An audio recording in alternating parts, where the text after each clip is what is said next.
اقامت دونوں ہی مستحب ہیں، مگر ان کی بہت زیادہ تاکید وارد ہوئی ہے، یعنی ان کو نہیں چھوڑا جا سکتا، اور بالخصوص اذان کے لیے تو کسی بھی صورت میں ایسا نہیں ہے کہ اس کو ترک کیا جائے، اذان کو نہیں کہنا ہے۔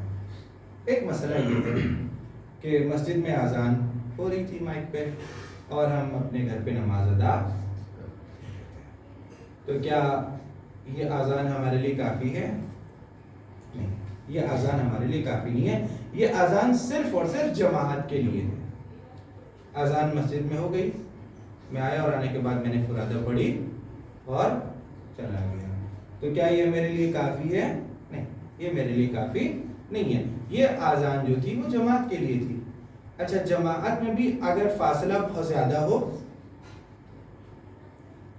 مثال کے طور پہ 1 بجے اذان ہو جاتی ہے اور 1:30 پونے 2 بجے جماعت ہو رہی ہے، بعض اوقات بعض جگہ میں نے دیکھا کہ وہ کیا کریں گے، اول وقت آ کے اذان دے دیں گے، 12 بجے تو انہوں نے آ کے اذان دے دی، آدمی چلا گیا مسجد میں کہ بھائی جماعت ہو رہی ہے، آپ بیٹھے رہے 10 15 20 25 منٹ، دیکھا کہ کوئی خبر ہی نہیں ہے، پوچھا کہ کیا مسئلہ ہے، کہ اذان تو اول وقت دی جاتی ہے مگر جماعت جو ہے وہ کون بجے ہوگی یا 1 بجے ہوگی، تو اس صورت میں یہ اذان کافی نہیں ہے، کیونکہ اس میں بہت لمبا فاصلہ واقع ہو گیا۔ وہ اذان اپنی جگہ دے دے انسان، مگر جب جماعت ہوگی تو اس وقت میں اذان کو دوبارہ کہنا ہوگا۔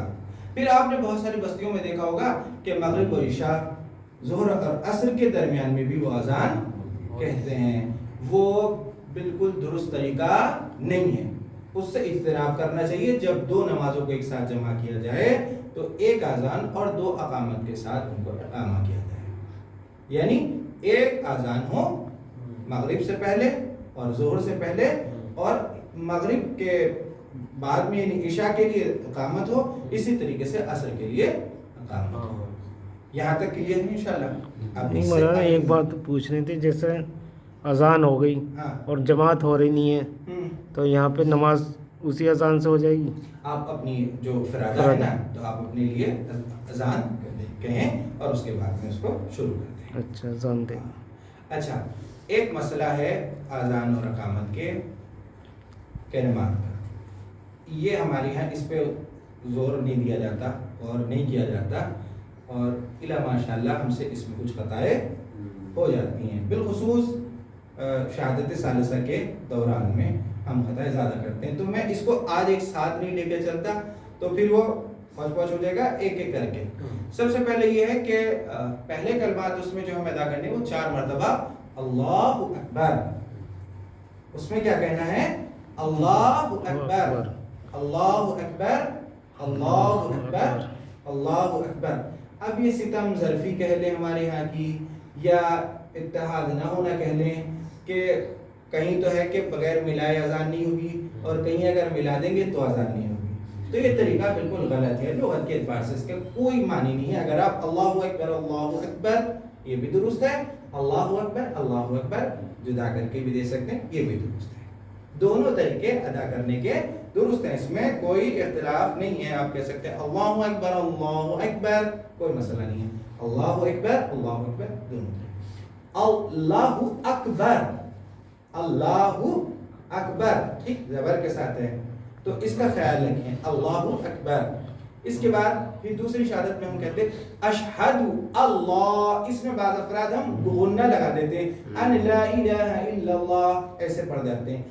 عربی گرامر کے اعتبار سے یہ طریقہ درست نہیں ہے، ہماری اذان درست نہیں ہے، بالخصوص اگر ہم اس کو مائک سے دے رہے ہیں تو ہماری ذمہ داری بڑھ جاتی ہے، وہاں میں ان کلمات کا خیال رکھنا ہوگا۔ آج کا دور ہے یوٹیوب کا، کوئی اچھا سا مؤذن دیکھیں عراق کا، ایران کا، حرم جناب امیر علیہ السلام، امام رضا علیہ السلام، کسی بھی حرم سے آپ اذان جو وہاں سے آتی ہے تو آپ اس کو سن لیں، وہاں پہ کلمات کو وہ صحیح سے ادائیگی کرا دیں گے، ٹھیک ہے؟ تو اس میں کیا ہے؟ اللہ اکبر اللہ اکبر اللہ اکبر اللہ اکبر، اشہد اللہ الہ، ان نہیں ہے، اشہد اللہ الہ الا اللہ، اشہد اللہ الہ الا اللہ، اشہد ان، اب یہاں پہ ہے ان، اشہد ان محمد رسول اللہ، ٹھیک.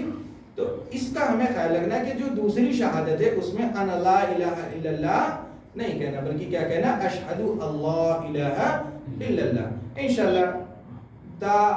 انشاءاللہ اقامت جو مسائل ہیں وہ اذان اور اقامت کے سلسلے میں ہی بیان ہوں گے. اگر کوئی سوال ہے اس سے ریلیٹڈ تو میں آپ کی خدمت میں حاضر ہوں. کلیئر ہے انشاءاللہ. تشہد میں وہ بھی ہوئی ہے. جزاک اللہ, بہت اچھا سوال ہے.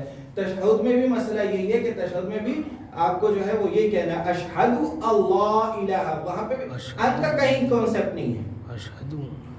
پہلی شہادت میں ان کا کوئی کانسیپٹ نہیں ہے. اشہد ان لا الہ الا اللہ بالکل غلط. اشہد اللہ الہ, نون سائلنٹ ہے اور سمجھے کہ نون ہے ہی نہیں. کلیئر ہے انشاءاللہ.